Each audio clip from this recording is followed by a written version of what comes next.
Are we good? I think we're good. Yeah, I think so now. As you can see, I have a guest on my channel today because a lot of you have been sending me really nice questions and comments about my videos about Barbados. And because Chris is my friend, who I met through another really cool friend from Barbados, I thought it would be great to have him on the channel to give you a little bit more insight on what it's like to live here in Barbados, how to make the most of your time in Barbados if you're visiting from another country, because as you know, a lot of people are coming, because of the 12-month welcome stamp program. So I thought it would be cool to have Chris come and have a chat with me and give you guys some really helpful information. Chris is the bomb, guys. So you're in for a real treat. I'm sharing my personal experiences for that way, guys. Yeah, definitely. All right, so let's get started. I want them to know a little bit more about you. Sure. And your experience. So Chris is Bayesian, and he's invited me into his home so that I could pick his brain a little bit and share tips with you on how to really make the most of your time in Barbados, because I know a lot of you have been asking about how to move here and how to make the most of your time here, and I thought, why not ask a local, and especially Chris, because he's such an expert on things like this. He's an expert on cross-cultural exchange. Through him, I've learned so much, and so I thought, why not share the wealth of information that he has with you guys in his lovely home. Well, welcome. Yeah. Thank you so much for coming. And I'm happy to have you, and I'm happy to have you guys here in my home, which I quintessentially call Bayesian Asian, because I am a Barbadian that is also with Chinese roots, but I also grew up in Jamaica, but in Canada, so I have the full cross section of different races and nationalities. Yeah, he's a true Renaissance man. Yeah.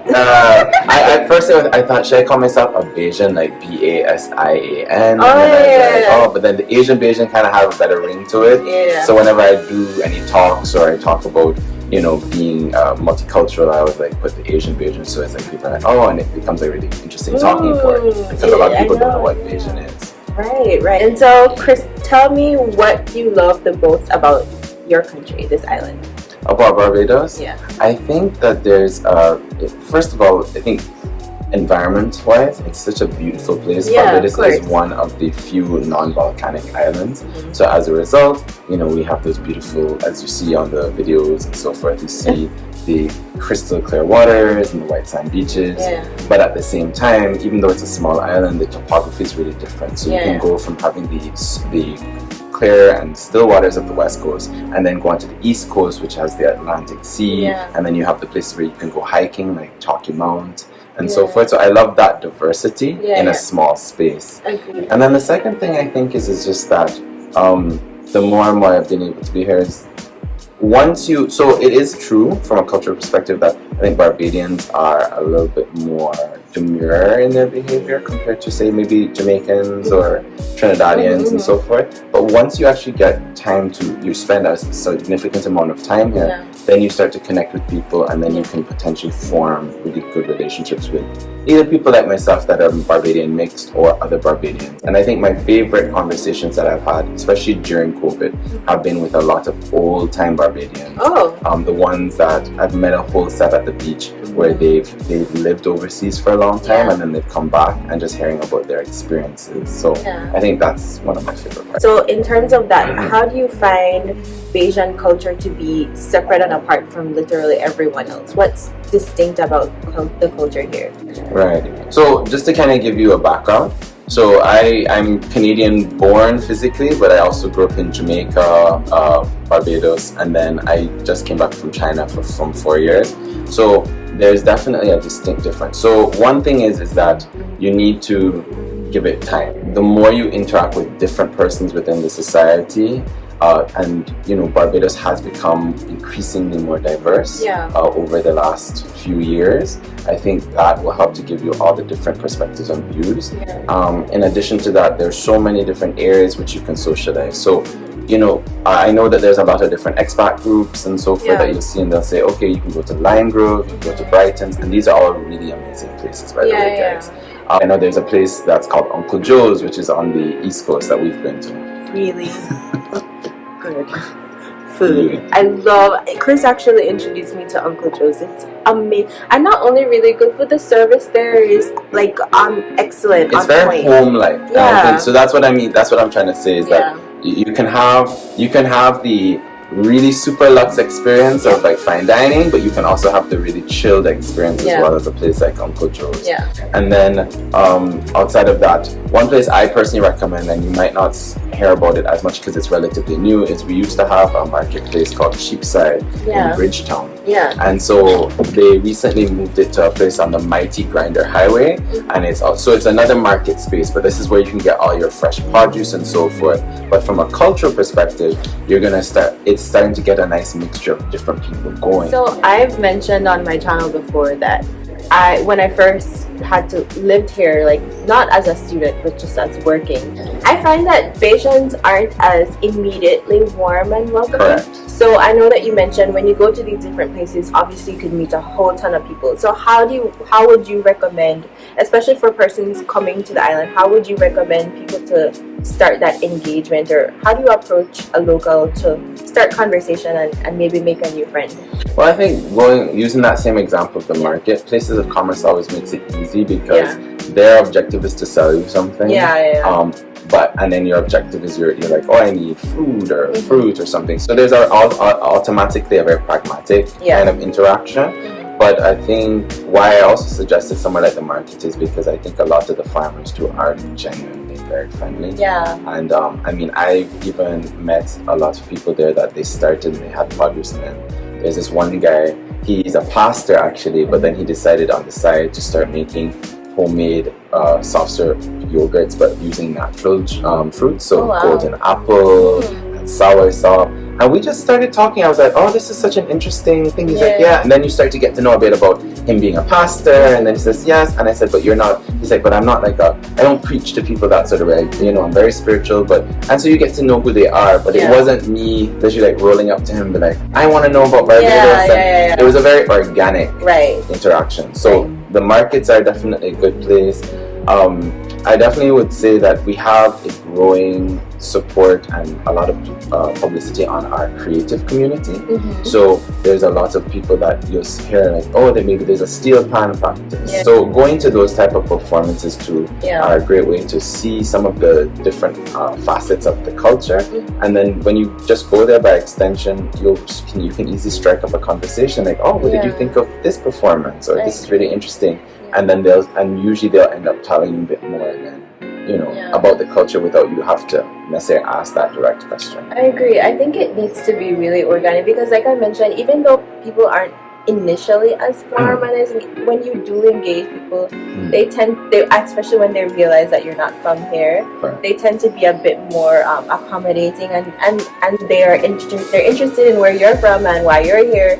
So if you find the confidence to strike up that conversation with them, or just to ask a random question, I find Bajans are really accommodating, and they'll they won't shut down and not they won't just like ignore you.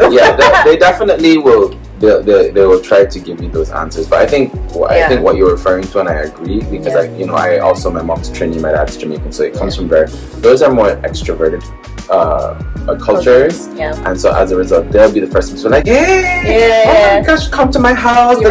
That's not how they do it in Barbados. So guys, and don't take it as them being cold and they don't like you, but they are more private.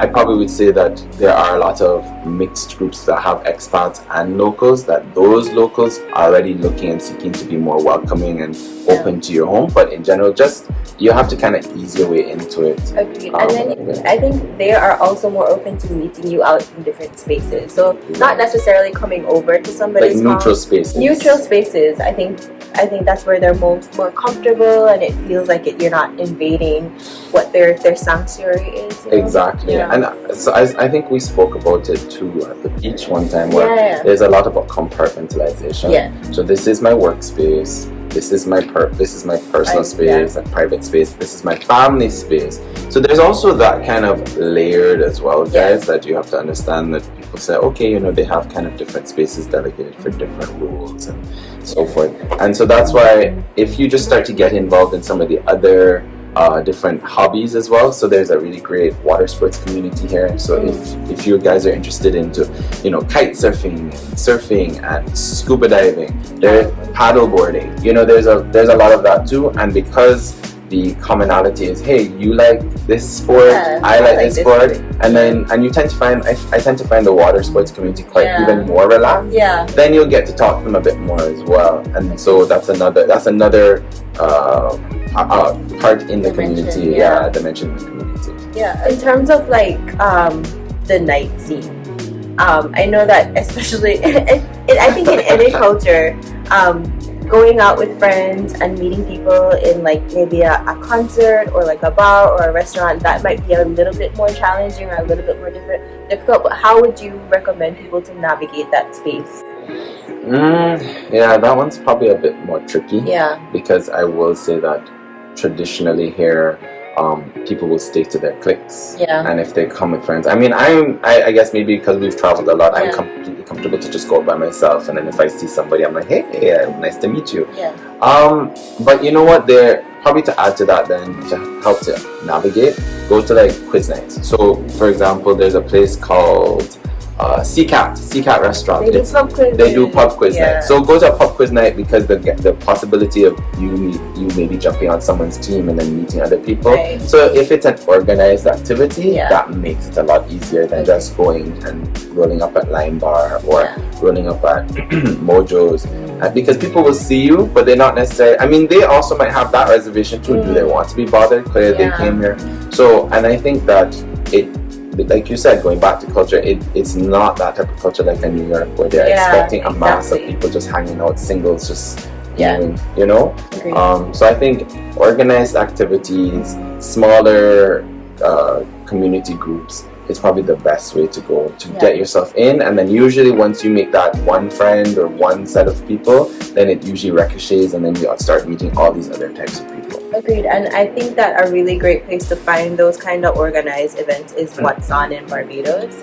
They do a really good job of curating a whole list of different activities that are happening across the island. Like all of those things you can find, and it tells you what dates they are, what times they are, there's a cost attached. It's a really good resource, and I'll leave that in the description for you guys. And also don't forget, because with Facebook, what's the really beautiful thing I realized since I came back, because when I came back as well, I started to, I wasn't always old, I had to get back in old feel, like what's going on, but then Facebook changes its location.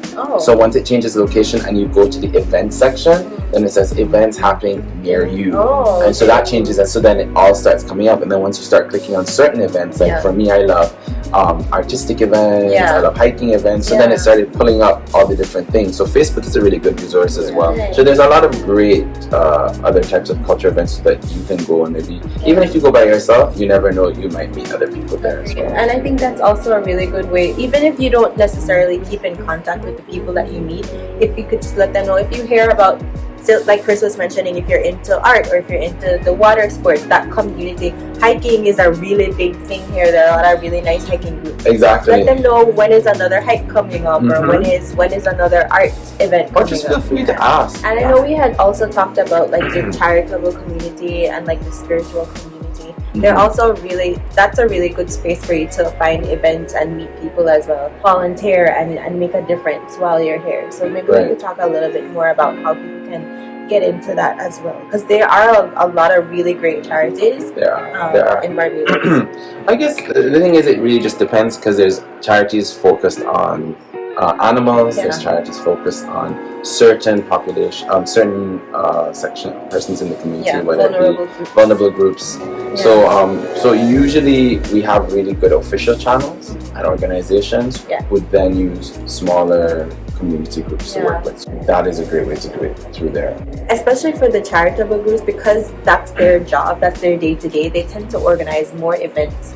And so if you are that kind of person who likes to be active and to be involved and go to a lot of different things, they're really good groups to be connected to. So you definitely have a lot of different outlets, and then that is, I'm going back to, because you know the theme that we're talking about is culture and engaging and making the most out of our experience here, there's definitely enough outlets and groups and people that you can reach out to. And I think once you do it with that common thought in mind, which is, okay, I have a common interest in a sport, or I have a common interest in a charity or a cause, then that opens the gateway to forming that relationship. And then you start to get a feel for which ones do you like. So there's enough communities out here that you can reach out to. It just depends on what you're interested in. Yeah, you just need that one person. Literally once you get, I think if we're talking about the different nuances of within the culture, is once you get introduced to one set, then you start to realize, oh, then you meet all these other people. You know, and I think again, the one thing I really like more and more is that it's not, you get a mixture now of locals and expats. So I not to play devil's advocate, but I know that we've spoken about all the great things and things that you can do and groups that are there, but I think some of you viewers did have some questions that were a bit more like hit on and say, well, are there some negative aspects, or are there some other issues that people don't talk about? I'm such a big advocate of having those uncomfortable conversations. So I think one of them that you were referring to me was specifically referring to, you know, what is the situation regarding like colorism, texturism, racism in Barbados? Coming from a society like Belize, where it's literally, we have 5 indigenous cultures, and so it's everybody's mixed with something. Like my mom is mixed with 4 of those indigenous cultures, just her alone. Wow. And so I was very used to a society where literally everybody looks different. We have a large Asian community. We have even a Mennonite community, which is very exactly. They produce all of our rice and our beans and a lot of the furniture that we have. So Belize is literally a melting pot. So coming here and experiencing someone looking at me and saying, oh, recognizing that I'm not from here, that was strange to me, because I felt like I just felt like I'm a Caribbean person, I'm a Caribbean woman, and I feel like I look like everybody else.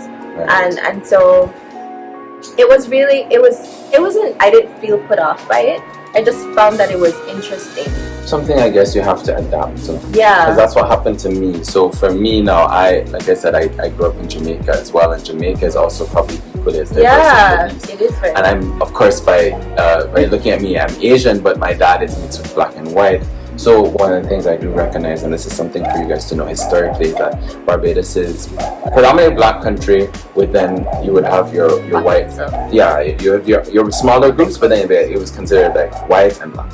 And it's only in the last, I probably would say the last few decades that like it's really started to diversify. I'd say decade or so. It's really started to diversify, and so then people start to realize, oh, there's these other groups that we acknowledge. So there's a growing Muslim community here. My family was actually one of the first Chinese families to come to Barbados. So, and I'm a part of the Chinese Association. So we're doing a lot of work in terms of trying to tell people like, hey, like there are Chinese people here too, and they're people, so you can get to know them past just the restaurant or the shop. Because that's typically how Chinese have interacted with the wider population before.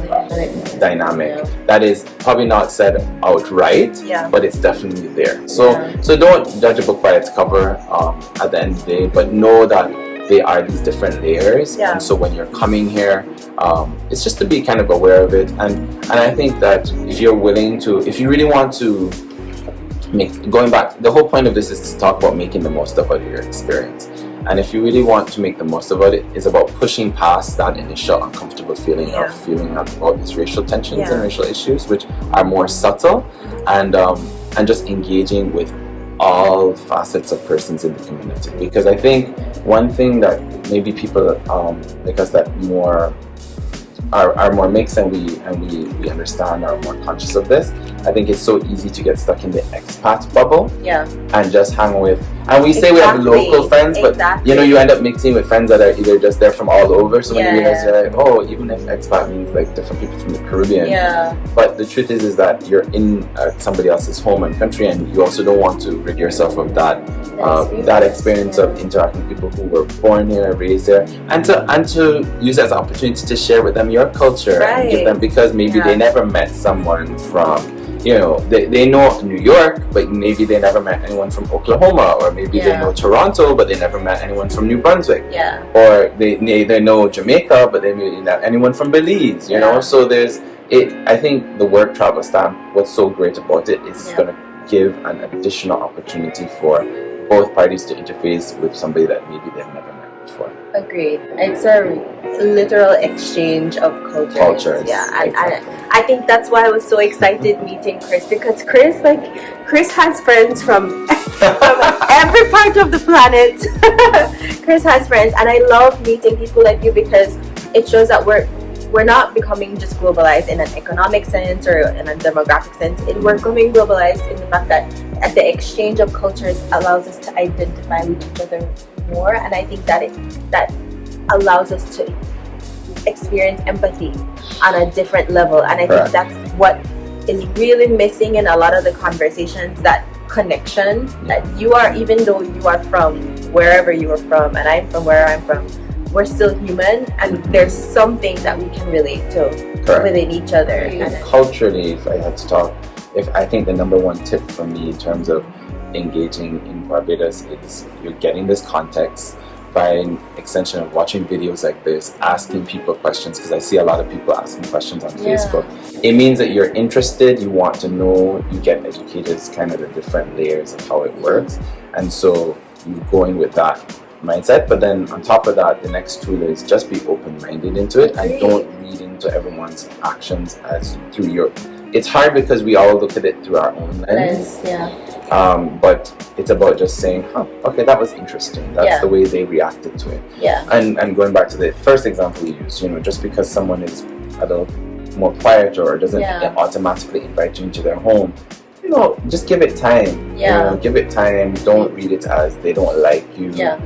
So that's probably one of the key things when you're coming to engage in a Barbadian setting. So we've had a really cool conversation so far, but I really want to summarize things up so that we just have 3 main tips on how to make the most of their time here. So Chris, if you had to give 3 tips, what would they be? So 3 tips. Number 1, just again come with an open mind. Don't judge a situation just by in its first instance. Sometimes there's other layers to that. Number 2, I would definitely say ease into the process. You've chosen to come to Barbados for an extended period of time, and sometimes some relationships will take longer to garner than others, and especially with the local Barbadian community, sometimes they need a bit more time to get to know you. And number 3, find your local community. There's a lot, as we've spoken about in this video so far. There's all these different groups, from yoga to water sports, hiking, and so forth. So there's a lot of local communities, and that creates that commonality that you can find and similar common interest. So, and that helps to ease you into getting to know a person before then. So those would be my 3 tips. Expert advice, guys. Chef's kiss. I think that's a really good note to end on. So, like I mentioned, everything that Chris was talking about, I'll leave in the description box, so where you can find those community of hikers, those community of water sports persons, the art community, the links for what's on in Barbados, and the Facebook groups. I'll leave them in the description box below, so you can, do your own research as well when you're coming here to Barbados. So thank you so much. Sure, no worries. Thanks for having me. And that's it from us. So I'll see you in my next one. All right, bye. See you in Barbados soon.